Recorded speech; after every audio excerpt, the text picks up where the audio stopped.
السلام عليكم. احنا 6 بنات كلنا متجوزين.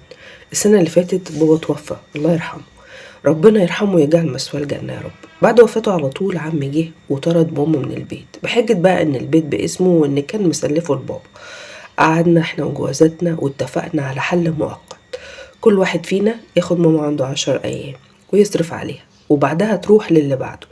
يعني ماما تلف علينا احنا الست كده لفة كاملة كل شهرين.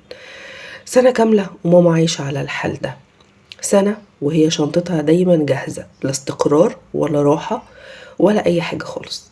امبارح خلصت ال10 أيام بتوعها عندي قبل ما جوزي يجي ياخدها علشان يوديها لبيت أختي. فجأة ماما لقيتها قعدت عمالة تعيط بحرقة يا عيني، وقالت لي يا بنتي أنا كرهت اللف على البيوت، نفسي أرتاح في مكان واحد، تعبت من إني أبقى مرمية من بيت لبيت. قلبي اتقطع عليها، حسيت إن أنا عاجزة.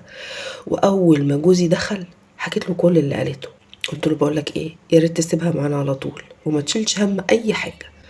بصلي كده وقال لي بكل هدوء كلام عمره ما هيتنسي، قال لي ده انا اللي كنت لسه هقول لك كده، امك دي بركه البيت ورضا ربنا علينا، ومستحيل اسمح ليكي ولا لاخواتك انكم تتعاملوا معاها كانها حمل تقيل.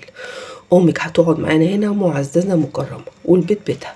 ومسك التليفون وكلم جوازات اخواتي كلهم وقال لهم امكم مكانها هنا واللي حابب يشوفها يجي لها هنا.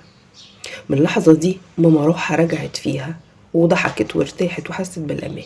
وساعتها بس عرفت ان ربنا عوضني صح ورزقني براجل بجد سند وظهر، ونعمة احمد ربنا عليها كل يوم. اللي انا طالباه منكم ان انتوا تدعوا لجوزي دعوة حلوة، ربنا يبارك فيه ويصلح ما بينكم ويخليهولك يا رب.